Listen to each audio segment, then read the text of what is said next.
Good afternoon, welcome to Fishing for Bees, February 21st, Grand Rapids, Michigan. It's about 53 degrees here.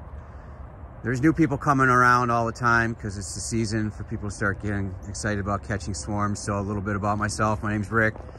I have never purchased bees, I've never done a split. In this yard, these are our vulnerable swarms, late season swarms we caught last year.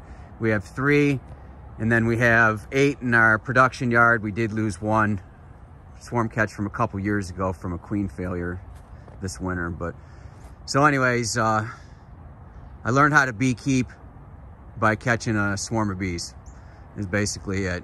I did a lot of research before on beekeeping and catching bees. I never had any intentions of keeping bees. I was going to catch them and sell them, and I caught them and kept them. So here we are. Anyways, we're going to check the bees here in the holding yard. Again, these are the late season swarm catches. These were the most vulnerable, the smallest. They were gonna have the hardest time building up.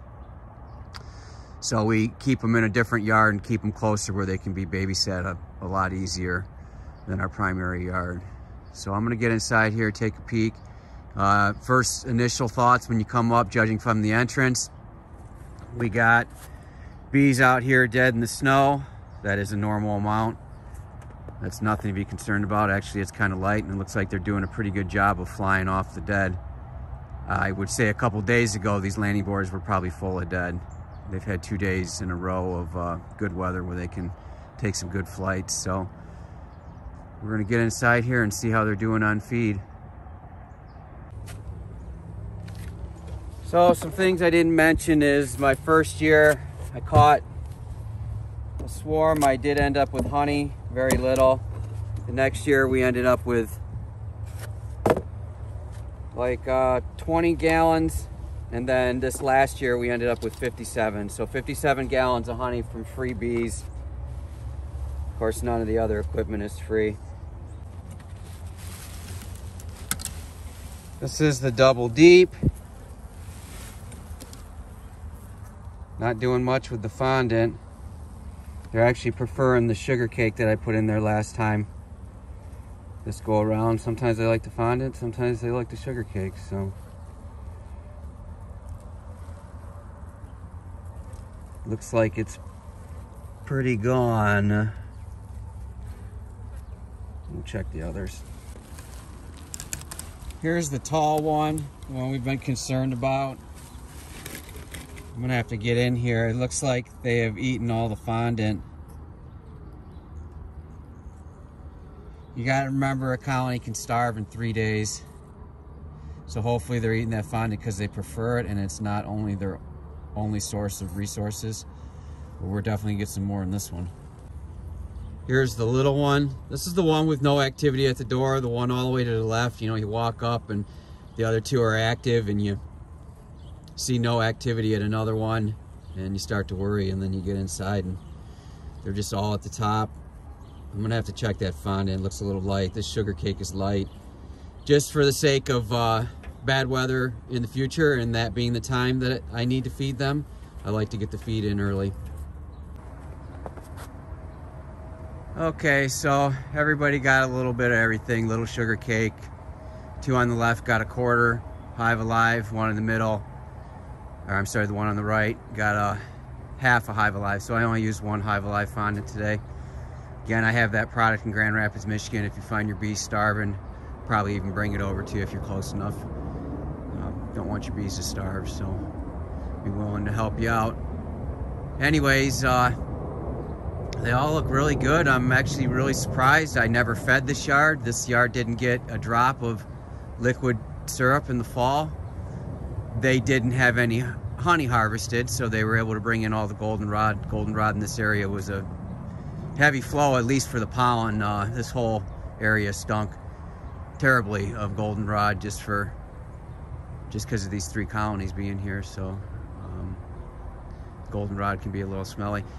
When you're doing these winter installs, these winter inspections, or taking a peek, put some gear on and light a smoker.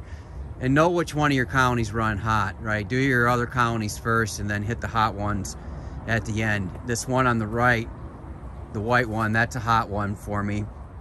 And I also kind of put my hand a little bit into their cluster that was underneath that quilt box, and that didn't make them happy. But just leaving that open a little bit, they were calm at first. I'm like, oh, their temperament's changed, and I wasn't in there all that long, but I didn't do it quick enough for their liking, and then they got upset. So no stings, no dead bees, just upset. So again, the one in the middle, a lot of Facebook groups have had comments about fronts looking like that. There's obviously a difference between these three fronts.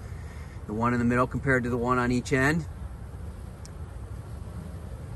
They're sick, right? They're having gut issues. Just know that they got a bit of a problem. I've had plenty of colonies survive with gut issues. Also, I think moisture has a lot to do with it. That box is run wetter than the other two, and I've noticed that in my other yard when the colonies have a lot of humidity in the inside,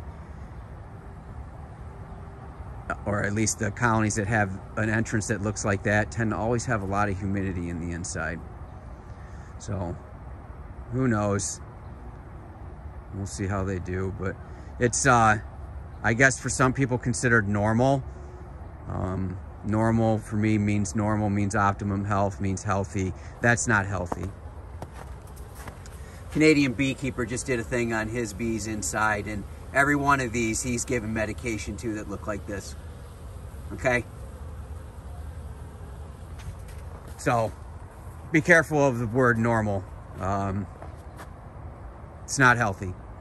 And we'll just go with that. I'm not going to call anything normal or whatever. It's not healthy. They're sick. They're having gut problems, and a lot of them are having it. You see this one, they might be having some gut problems, right? They prefer that upper entrance, it looks like at times.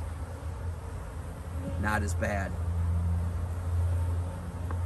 But that middle one's now eating the hive alive, and they got more in there. So hopefully the hive alive will help clean up any gut problems they're having once they pass it around the colony. So anyways, I hope your bees are well. I hope you're getting excited about the season. I am. 53 in late February. It's gonna get cold again. But we have maples that are trying to bud. I have Japanese maples, a collection of them, and I have some of them that are pushing out buds, which is very, very early, and probably gonna lose those leaves, but anyways, there'll be more to replace it. So check on your bees, make sure they don't starve. We're still in it. Starving season is here. Thanks for watching. I hope your bees are well. Just wanted to make a quick video letting you know that I put up some of our products on eBay under ETRE Sports. Again, that's ETRE Sports. Some discounted prices on the Hive Alive, cheaper than Amazon. Shipping included. Also, if you're in the Grand Rapids area, I have free samples of Hive Alive. Treats up to a gallon. So anyways, I just want to say thanks to all the subscribers. Thanks for all the support. I appreciate everything. So I just wanted to extend these discounts to everybody in the lower 48. So check it out. You'll recognize the background on eBay. It's the cheapest prices on eBay. Again, that's ETRE Sports. I have them listed on eBay, both sizes, both discounted. There's only 4 of each, so it's just while supplies last. But again, as a thank you for all the support this season, and we'll catch you around. Thanks.